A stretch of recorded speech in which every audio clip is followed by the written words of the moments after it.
Guys welcome back to my channel. तो हम लोग अपना इनकम टैक्स पढ़ रहे थे, तो हम बीच में थोड़ा एंटरप्रेन्योरशिप कवर करने लगे थे। अब फिर हम इनकम टैक्स पे आते हैं। तो इनकम टैक्स में हमने अपने इनकम टैक्स लॉ पढ़ रहे थे, तो जिसमें कि हमने 10 सेक्शन कवर कर चुका था एग्रीकल्चर इनकम तक का। अब उसके आगे हमारा आता है section 80C to 80U।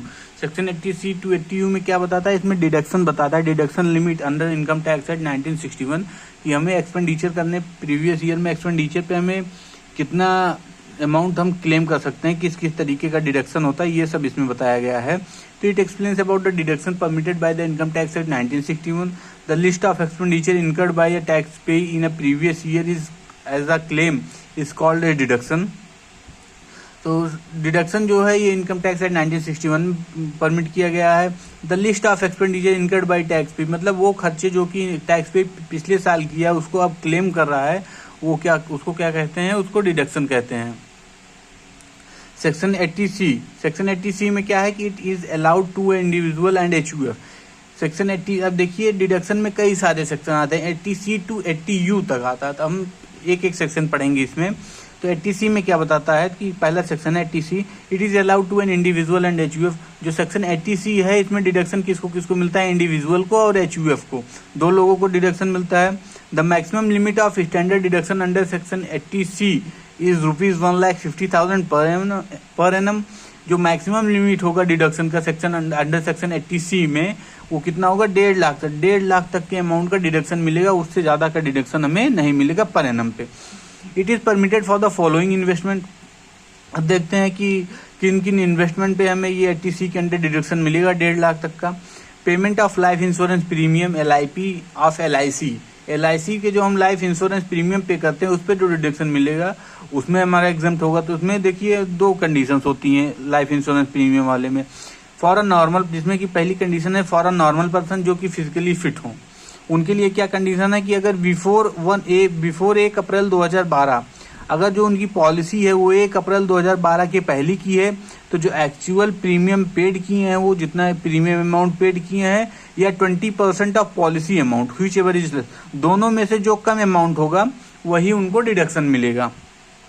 Actual premium paid क्या, वो अपने इंश्योरेंस पॉलिसी में जितना अमाउंट पेड कर चुके हैं उसको एक्चुअल प्रीमियम पेड कहेंगे, और उनकी पॉलिसी कितने की है वो उसका 20%, दोनों में से जो कम होगा वही उनको डिडक्शन मिलेगा। ऑन और आफ्टर 1 अप्रैल 2012, 1 अप्रैल 2012 को या उसके बाद जो एक्चुअल प्रीमियम पेड किया है वो, या 10% ऑफ पॉलिसी अमाउंट, दोनों में से जो कम होगा वो डिडक्शन मिलेगा।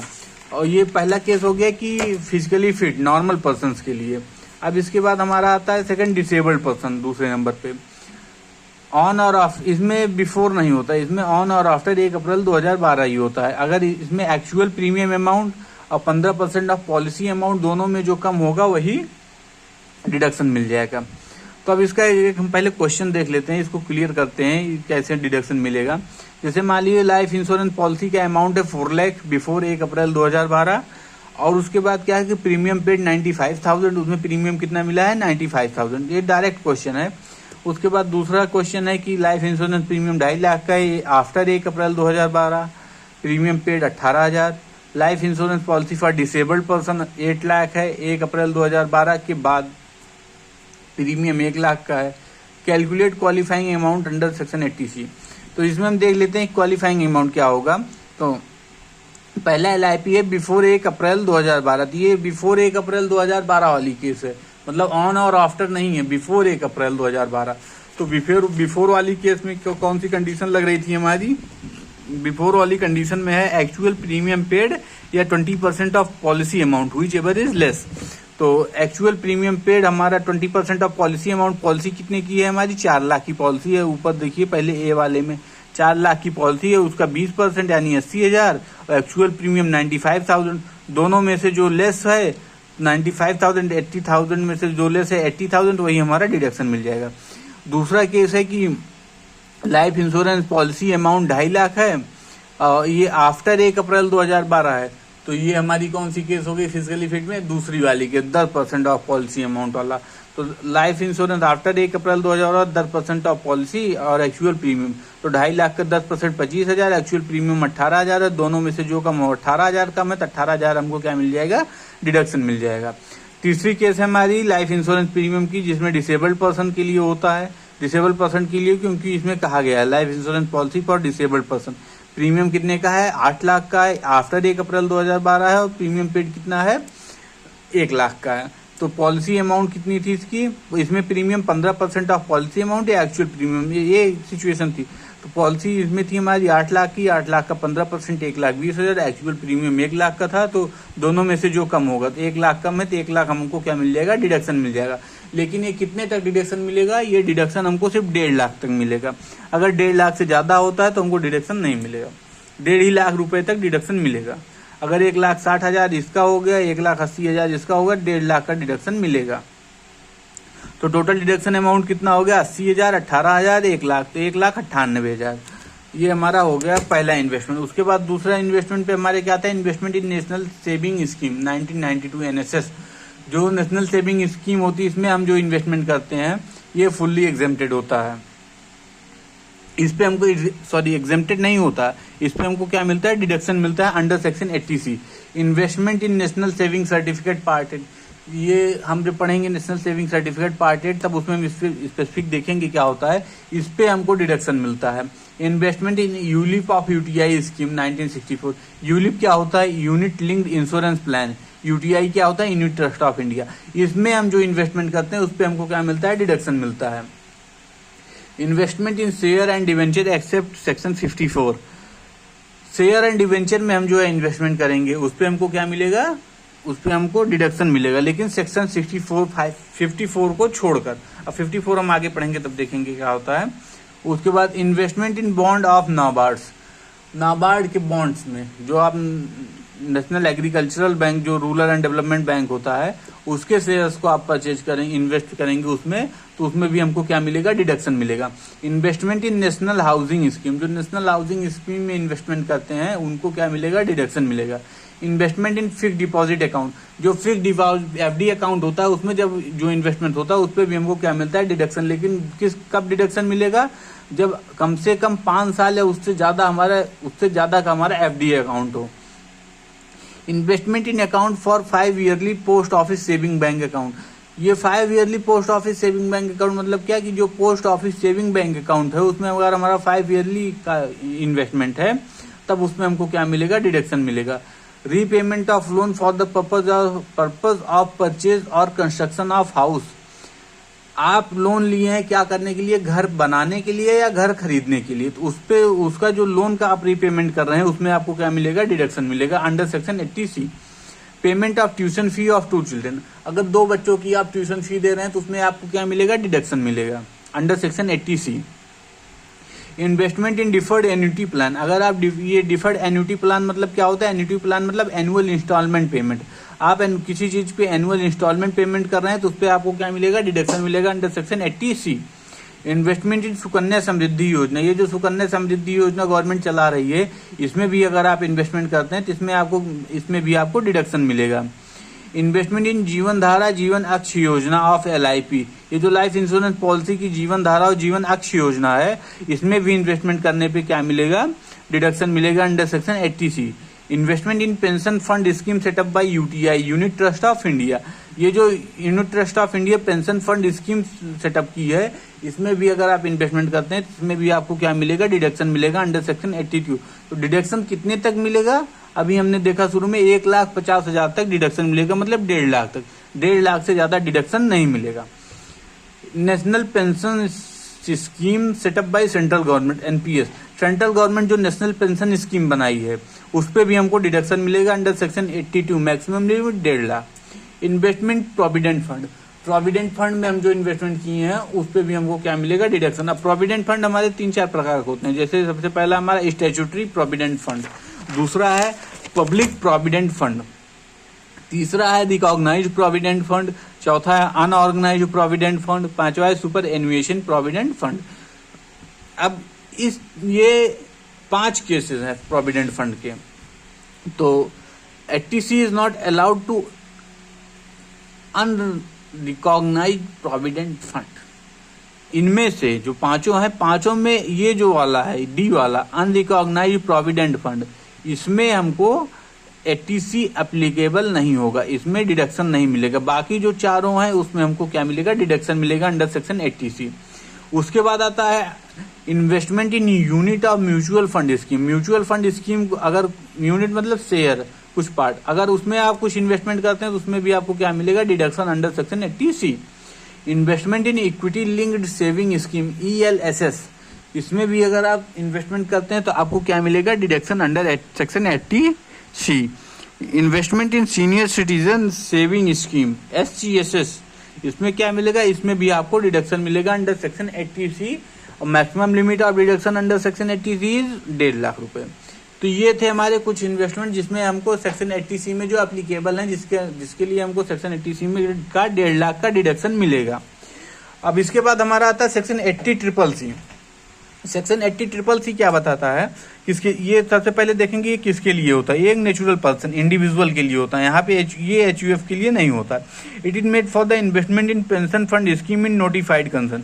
ये क्या होता है, ये कुछ नोटिफाइड कंसर्न में सिर्फ 2 ही केसेस में, जैसे pension fund scheme of LIC हो गया 1956, इसमें डिडक्शन मिलेगा। Pension fund scheme on annuity plan, जो एन्युटी प्लान पे पेंशन फंड स्कीम है उस पे हमको क्या मिलेगा, डिडक्शन मिलेगा। इसमें भी maximum limit of deduction under section 80CC कितना है, CCC 1.5 लाख रुपए पर एनम।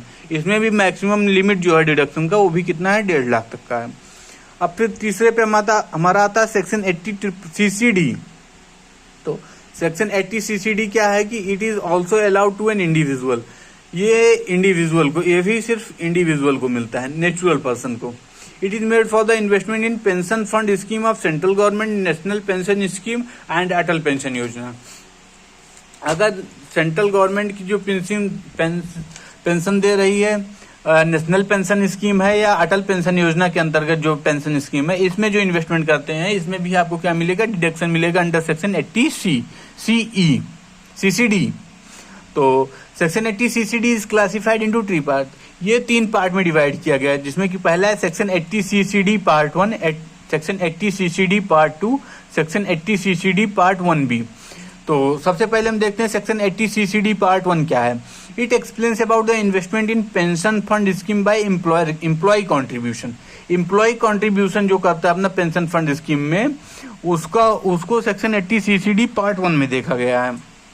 तो अब इसमें कैसे एम्प्लॉय कंट्रीब्यूशन कैसे करेगा, देखिए ये दो पार्ट में क्लासिफाइड किया गया, एक सैलरीड पर्सन, एक नॉन सैलरीड पर्सन। जो सैलरीड पर्सन है वो अगर इन्वेस्ट करता है 10% ऑफ सैलरी या एम्प्लॉय कंट्रीब्यूशन, जो इन दोनों में से जो कम होगा वही क्या हो जाए, वही हमको डिडक्शन मिलेगा।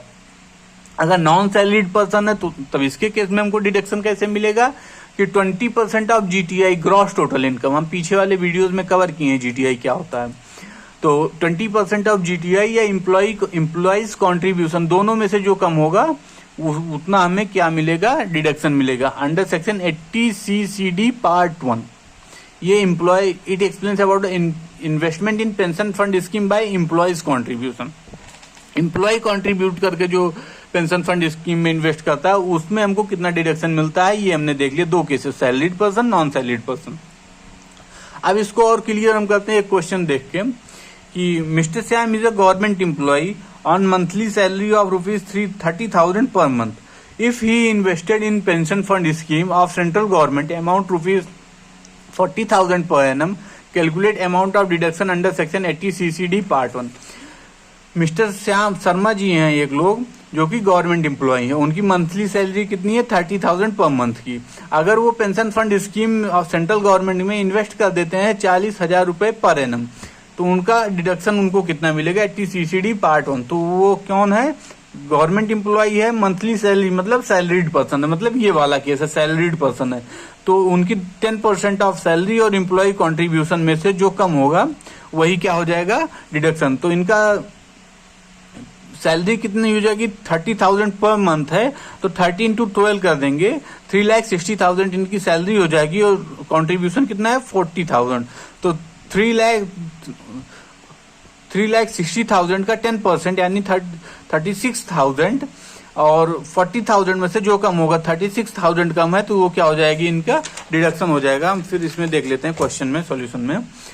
Sharma is a salaried person, तो उनकी 10% ऑफ सैलरी और एम्प्लॉय कंट्रीब्यूशन तो 30,000 उनकी पर मंथ सैलरी है। क्वेश्चन ध्यान से पढ़िएगा, पर मंथ है तो इंटू 12 कर देंगे 3,60,000, तो इसका 10% यानी 36,000, 10% ऑफ सैलरी और एम्प्लॉय कंट्रीब्यूशन हुई सेवर इज लेस, तो ये 36,000 और 40,000 में 36,000 का में जो डिडक्शन मिलेगा सीसीडी के अंदर वो कितने का मिलेगा, 36,000 का।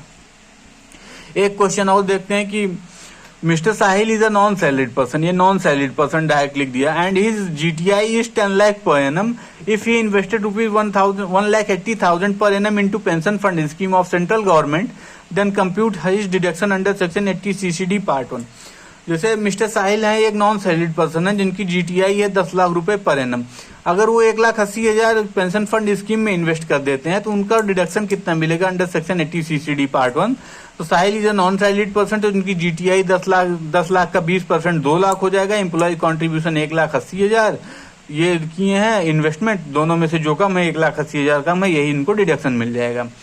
तो अब हम दूसरा है हमारा सेक्शन 80 सीसीडी पार्ट 2, ये क्या है, it is made for the employer contribution in the respective pension fund scheme on behalf of employee. 80 CCD part 2 में क्या है कि ये एम्प्लॉय कॉन्ट्रीब्यूट करता है एम्प्लॉय के पेंशन फंड स्कीम में। It is taxable in head of salary, जब हम सैलरी पढ़ेंगे तो ये वहां पे क्या हो जाएगा, टैक्सेबल हो जाएगा। तो deduction of section 80 CCD part 2, इसमें भी 2 केसेस में डिडक्शन मिलते हैं। पहला, if he is a employee of central government और स्टेट गवर्नमेंट, मतलब वो या तो गवर्नमेंट एम्प्लॉय हो या नॉन गवर्नमेंट एम्प्लॉय हो, इन अदर केसेस। तो अगर वो गवर्नमेंट एम्प्लॉय है तो 14% ऑफ सैलरी और employees contribution whichever is less, या नॉन गवर्नमेंट एम्प्लॉय है तो 10% ऑफ सैलरी और employer contribution whichever is less. तो यहाँ पे मान ले क्वेश्चन मान लेते हैं कि जिसमें अगर उसका जो गवर्नमेंट एम्प्लॉय है उसकी सैलरी है 15 लाख पर एनम, तो 15 लाख का 14% 2,10,000 और वो कंट्रीब्यूट किया कितना है, 2 लाख, तो 2,10,000 और 2 लाख में कम कितना है, 2 लाख, तो यही 2 लाख हमको क्या मिल जाएगा, डिडक्शन व्हिचएवर इज लेस। और ये अगर वो अदर केस में नॉन गवर्नमेंट एम्प्लॉय है तो उसकी सैलरी 10% ऑफ सैलरी और एम्प्लॉयर कॉन्ट्रीब्यूशन, सैलरी अगर इसकी 10 लाख है, 10 लाख का 10% 1 लाख हो गया, कंट्रीब्यूशन किया 1,15,000 का, तो हमको डिडक्शन कितना मिलेगा, दोनों में से जो कम होते 1 लाख, तो 1 लाख का हमको क्या मिल जाएगा, डिडक्शन मिल जाएगा। उसके बाद तीसरा आता है 80 सीसीडी पार्ट 1B, इसी 80 सीसीडी का सेक्शन 80 सीसीडी, तो इसमें तीसरा है 80 CCD part 1B, it is made for the investment in national pension scheme, then 50,000 is allowed at deduction. 80 CCD part 1B में क्या बताया है, इसमें बताया कि जो नेशनल पेंशन स्कीम में है उसमें कितना डिडक्शन मिलेगा, 50,000 तक का डिडक्शन मिलेगा। अच्छा, 50,000 तक का डिडक्शन क्यों मिलेगा, क्योंकि जब अभी हम पढ़े थे सेक्शन 80C, तो उसमें हम पढ़े थे 80C में हमारा डिडक्शन कितने का अलाउ है, 80C में हम पढ़े थे 1.5 लाख तक का deduction, maximum limit of deduction कितनी थी उसमें, 1.5 लाख तक की थी, तो 1.5 लाख की डिडक्शन वहां पे मिल रहा था। वहां पे हम इन्वेस्टमेंट जब पढ़ रहे थे, कौन कौन से इन्वेस्टमेंट पे डिडक्शन मिल रहा था, तो हम पढ़े थे कि नेशनल पेंशन स्कीम में वहां पे भी 1.5 लाख का डिडक्शन मिल रहा था। हम फिर से एक बार आपको दिखाते हैं कि ये देखिए, national pension scheme setup by central government, इसमें हमको सेक्शन 80C में पढ़े थे, इसमें 1.5 लाख का डिडक्शन मिल रहा था, और 1.5 लाख का डिडक्शन 80C में मिल रहा था। 80 सीसीडी पार्ट 1B में 50,000 का डिडक्शन मिल गया, तो टोटल डिडक्शन अब हमें नेशनल पेंशन फंड स्कीम पे कितने की मिल जाएगा, 50,000 का, ये 1.5 लाख का वहां, तो मतलब टोटल डिडक्शन 2 लाख का मिल जाएगा। इसीलिए नोट करके देख लेते हैं, deduction limit of investment in national pension scheme is 80C plus 80 CCD part 1B। 80C में हमें जितना मिला और 80 सीसीडी पार्ट 1B में जितना मिला, तो वहां पे 1.5 लाख मिला, यहाँ पे 50,000, तो जो टोटल डिडक्शन लिमिट हो जाएगी वो हमारी कितने की हो जाएगी, 2 लाख तक की, 2 लाख तक की। और तो ये हमारा section 80CC, 80C, 80CCC, 80CCD, हम ये 3 सेक्शन कवर किए। अब हम अपने अगले वीडियो में इसी को आगे कंटिन्यू करेंगे सेक्शन 80CCE के साथ। तब तक के लिए हमारे चैनल के साथ बने रहिए, और वीडियो पसंद आता हो तो लाइक शेयर सब्सक्राइब कीजिए। जय हिंद, जय भारत।